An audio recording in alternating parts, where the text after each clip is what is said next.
India गठबंधन ने राजधानी देहरादून में बड़ा प्रदर्शन किया है। तमाम जो बिंदु खत्ता जैसे जो वन ग्राम हैं या खत हैं, इनको राजस्व ग्राम घोषित करने की मांग हो रही है। पूर्व मुख्यमंत्री हरीश रावत जी इस वक्त हमारे साथ है। सर, 30 अप्रैल की डेडलाइन है, उस तक क्या रहेगा और क्या उसके आगे? यदि हमने जो एक मांग पत्र दिया है, वो यदि उस पर राज्य मंत्रिमंडल कार्रवाई करे पहले, यदि वो कार्रवाई करने में अपने को अक्षम पा रहा है तो राज्य की विधानसभा का विशेष सत्र बुलाया जाए, उसमें बातचीत हो, इन समस्याओं पर, इन पर बातचीत हो, चर्चा हो।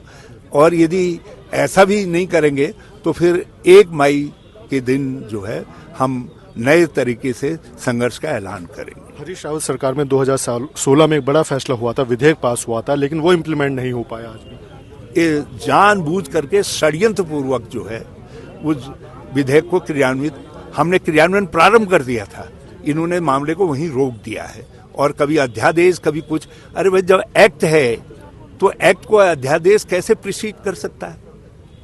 या तो विधानसभा जो है, जो हमारी सरकार द्वारा पारित एक्ट है, उसको रद्द घोषित करे, या इनका मंत्रिमंडल, हमारे मंत्रिमंडल ने 25 दिसंबर 2016 को जो निर्णय लिए थे, उन निर्णयों को रद्द घोषित करे। यदि उनको रद्द घोषित नहीं कर रहे हैं, मंत्रिमंडल रद्द घोषित नहीं कर रहा, तो हमारे निर्णय भी प्रभावी हैं। और विधानसभा नया एक्ट लेकर के नहीं आ रही है, पुराने एक्ट को रिपील नहीं कर रही है, तो एक्ट भी प्रभावी है। तो आप कैसे इनको उजाड़ते हैं? तो हरीश रावत जी ने अपनी बात यहाँ पर रखी है और तमाम लोग इंडिया गठबंधन से जुड़े हुए और भी यहाँ पर मौजूद हैं और उनसे भी तमाम तरह की बातें करेंगे, तमाम चीज़ें हम करेंगे कि किस तरह से तमाम जो चीज़ें चल रही हैं उसमें किस तरह की एक जो डिमांड है वो यहाँ पर लगातार हो रही है। सजवान जी इस वक्त हमारे साथ हैं। ऋषिकेश में भी तमाम तरह की देश। सजवान जी, शॉर्ट में समझना चाहें ऋषिकेश की क्या स्थिति है, जो बापूग्राम वाला इलाका है पूरा? ऋषिकेश बापूग्राम से लेकर के जो टोंगिया है और जो दूसरे क्षेत्र हैं वहाँ, उनको डराने का काम सरकार कर रही है। और हमने सरकार को चुनौती दी है कि तुम इसको फॉरेस्ट की लैंड कह रहे हो, तुम फॉरेस्ट की लैंड साबित करके दिखाओ। हम तो उसे महात्मा गांधी की शिष्या जो वीरा बहन थी, उनको दिया गया था। और राष्ट्रपति और पूरे तत्कालीन जो प्रधानमंत्री और राष्ट्रपति थे, वो उनके संयोजन में, उनकी संरक्षता में उसका गठन किया गया था। और वो मीरा बहन की ज़मीन थी और मीरा बहन ने वहाँ के काश्तकारों को दी है और काश्त करने के लिए दी है, वहाँ बसाया है। और उनका काम ही वही था कि लोगों को बसाओ, उजाड़ने का काम नहीं था। सरकार से क्या मांग है सजवान जी? हमारी सरकार से ये कहना है कि आप सत्यता को झुटला रहे हैं। आप कह रहे हैं कि वन भूमि है, जबकि वो वन भूमि नहीं है। वो मीरा बहन की दी हुई लोगों को बसाने के लिए, खेती करने के लिए, बसने के लिए, घर बनाने के लिए दी गई है। तो ये तमाम जो चीज़ें हैं वो यहाँ पर चल रही हैं और सीधे तौर पर जो तमाम बातें यहाँ पर हो रही हैं उसको लेकर बातचीत चल रही है। और सीधे तौर पर इंडिया गठबंधन का ये पूरा प्रदर्शन था और समाजवादी पार्टी के राष्ट्रीय सचिव डॉक्टर सचान साहब भी इस वक्त हम साथ हैं।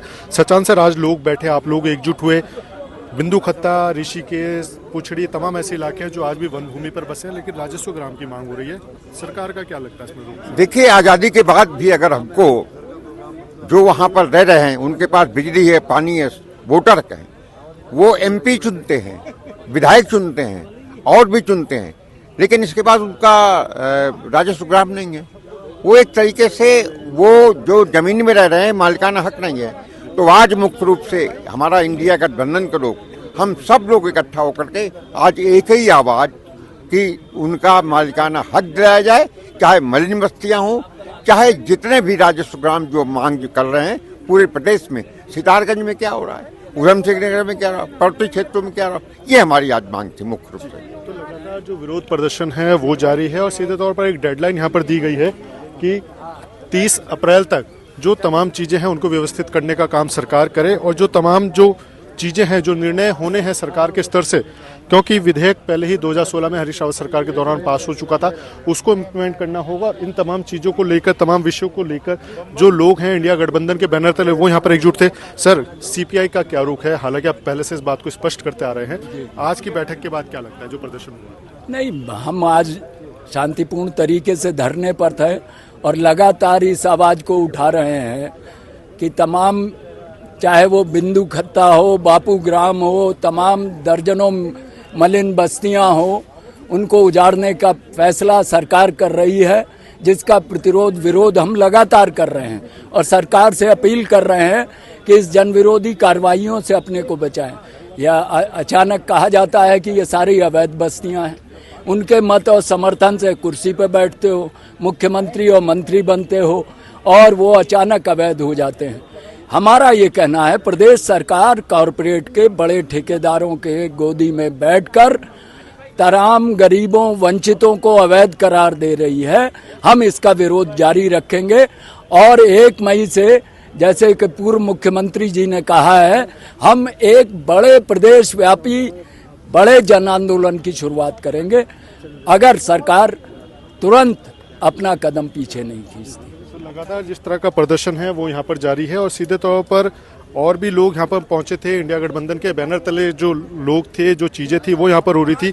ऋषिकेश बड़ा मुद्दा बना है और सीधे तौर पर ऋषिकेश की एक पहचान जो बने हैं मास्टर जी, वो भी इस वक्त हमारे साथ हैं। मास्टर जी, क्या कुछ कहेंगे? आप भी ऋषिकेश का प्रतिनिधित्व कर रहे हैं, बापू ग्राम के लोगों के साथ खड़े नजर आए थे।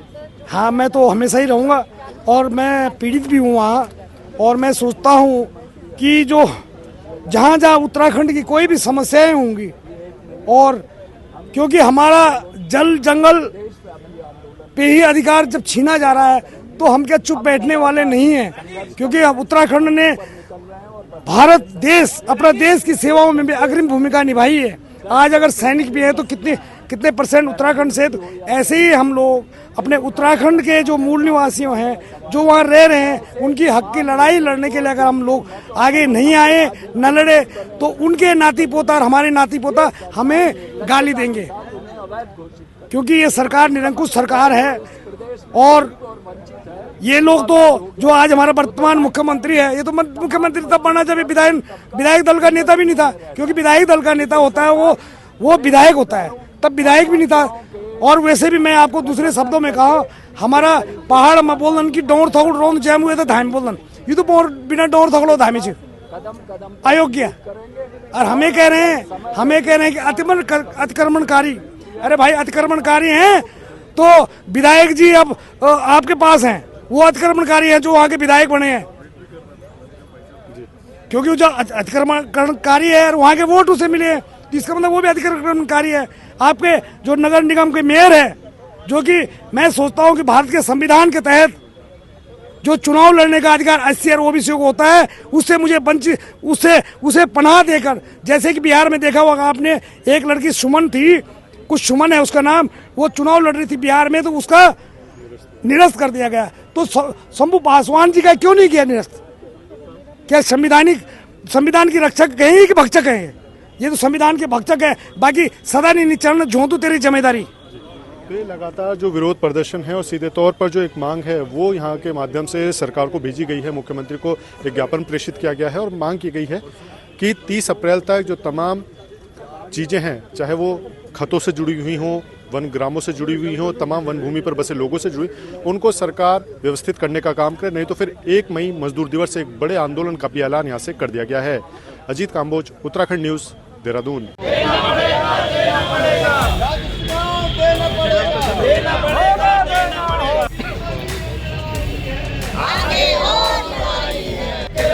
राजस्थान लेके रहेंगे।